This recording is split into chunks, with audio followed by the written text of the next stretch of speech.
Assalamualaikum warahmatullahi wabarakatuh. Kembali lagi dengan channel saya Zayubi Wijaya, channel yang membahas seputar otomotif.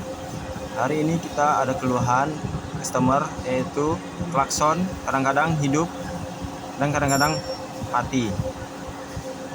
Sebelum melanjutkan video ini, bagi yang belum subscribe silahkan subscribe terlebih dahulu dan tekan tombol loncengnya. Kita tes dengan memutar setir apakah hidup klaksonnya ya teman-teman. Saat setir diputar, terkadang klakson nyala dan terkadang mati di posisi tertentu. Ini menandakan ada kerusakan pada spiral kabelnya.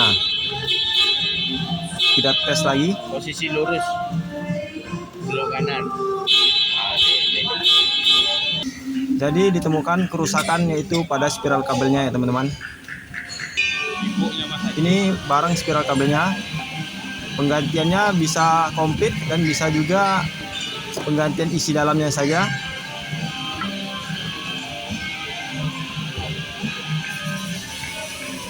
Terima kasih atas tontonannya.